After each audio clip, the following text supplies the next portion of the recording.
Volví a la casa de mi hija después de su muerte, y las cámaras revelaron quién estaba viviendo allí. Hay dolores que no tienen fondo.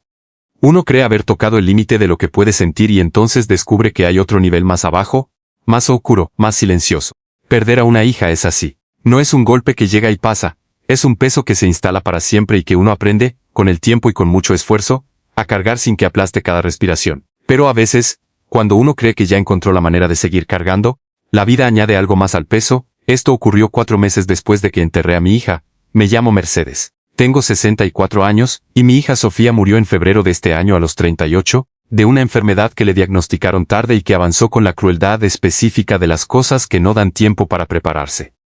Sofía era arquitecta, vivía sola en una casa que había diseñado ella misma en un barrio tranquilo al norte de la ciudad, y era la persona más parecida a mí que he conocido en mi vida, lo cual a veces hacía nuestra relación difícil y siempre la hacía irreemplazable. Cuando Sofía murió, yo no tuve fuerzas para nada durante semanas. Me ocupé del funeral, de los papeles, de las llamadas que hay que hacer cuando alguien se va, con esa anestesia temporal que el dolor grande produce y que permite funcionar sin sentir completamente. Luego vino el derrumbe, que fue largo y silencioso y propio, de esos que no tienen público porque uno no sabe cómo mostrarlos. La casa de Sofía quedó cerrada. Su esposo, Camilo, del que llevaban separados 2 años aunque nunca habían formalizado el divorcio, se había presentado en el funeral con una expresión correcta y pocas palabras. Yo no tenía energía para él en ese momento, y él no insistió en estar presente más de lo necesario. Los trámites legales de la herencia estaban en manos de un abogado y avanzaban con la lentitud característica de esas cosas. Fue mi sobrina Andrea quien me llamó un martes de junio. Tía Mercedes, ¿usted sabe que en la casa de Sofía hay luces encendidas por las noches? Me quedé quieta. ¿Cómo sabes? Paso por ahí cuando voy donde mi mamá. 2 veces esta semana vi luz en la ventana del segundo piso, y ayer había un carro parqueado afuera que no reconocí. Esa noche no dormí bien. Al día siguiente llamé al abogado, que me confirmó que legalmente la casa seguía siendo parte del proceso sucesoral, y que nadie tenía autorización de habitarla mientras tanto.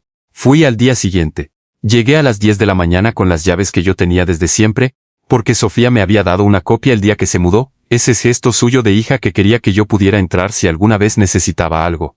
Nunca imaginé que la usaría así. Antes de abrir recordé algo. Sofía había instalado un sistema de cámaras de seguridad cuando vivía sola, 4 cámaras exteriores y 2 interiores en las áreas comunes, conectadas a una aplicación en su teléfono. Yo tenía acceso a esa aplicación, porque Sofía me lo había dado durante su enfermedad, para que pudiera monitorear la casa cuando ella estaba en el hospital. Me senté en el carro antes de entrar y abrí la aplicación. Las cámaras tenían grabación de los últimos 30 días. Estuve 40 minutos en ese carro. Lo que encontré en las grabaciones no fue lo que esperaba, que era quizás un intruso, alguien que había forzado una entrada y estaba usando la casa vacía. Lo que encontré fue mucho más ordenado y mucho más deliberado que eso. Camilo llevaba 3 semanas viviendo en la casa de Sofía, no solo él. Con él había una mujer que aparecía en las grabaciones con la comodidad de quien habita un espacio propio, cocinando en la cocina de Sofía, sentada en el sofá de Sofía, caminando por el jardín que Sofía había sembrado planta por planta durante 4 años. En una de las grabaciones del fin de semana anterior, los dos estaban desayunando en la terraza con una naturalidad que me heló la sangre de una manera que el dolor de los últimos meses no había logrado.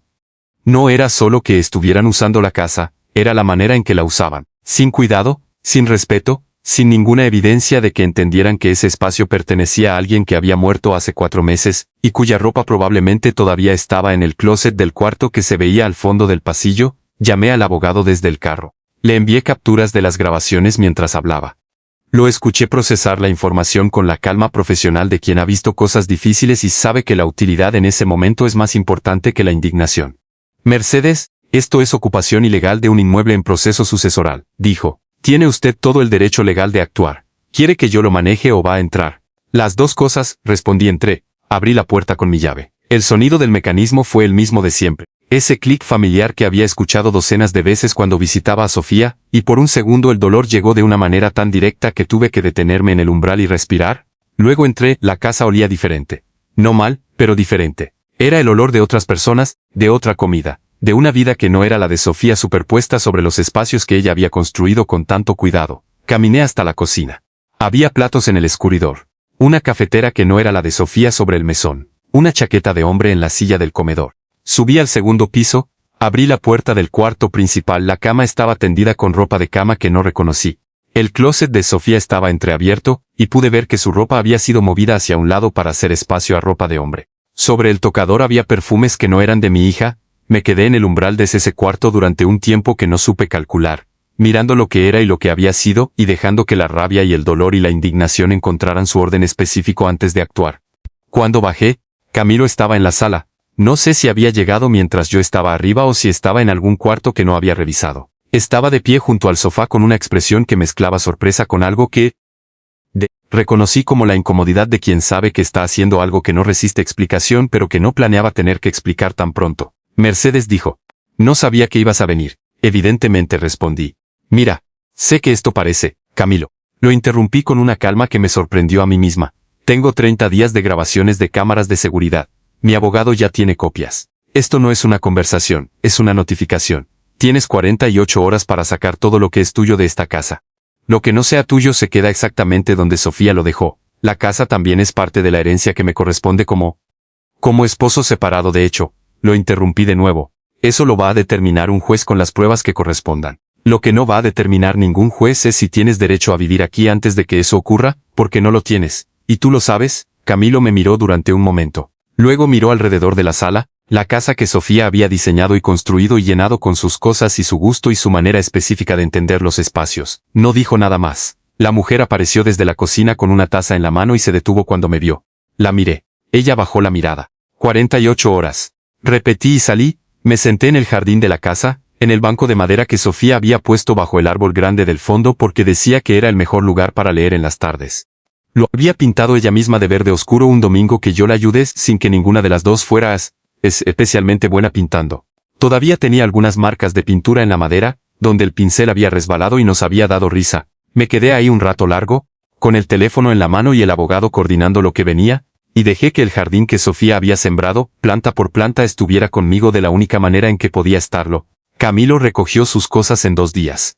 No volvió a comunicarse directamente conmigo. El proceso legal siguió su curso con las grabaciones como evidencia, y con una claridad sobre los hechos que hizo las cosas más simples de lo que habrían sido sin ellas.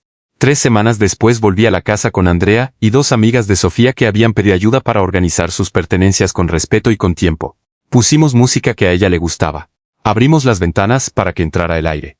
Guardamos su ropa con cuidado, decidimos qué donar y qué guardar. Y nos sentamos al final de la tarde en la terraza con café y con el silencio específico de las personas que extrañan a alguien y encuentran en ese extrañar una manera de seguir cerca. Una de sus amigas, Paulina, me tomó la mano en algún momento sin decir nada. No hacía falta decir nada. Antes de cerrar la casa esa tarde, volví sola al jardín. Me senté en el banco verde con las marcas de pintura. Estuve ahí hasta que el sol terminó de caer. Le hablé a Sofía en silencio, como había aprendido a hacer en estos 4 meses, de la manera en que uno aprende a hablar con las personas que ya no pueden responder, pero que de alguna forma siguen escuchando.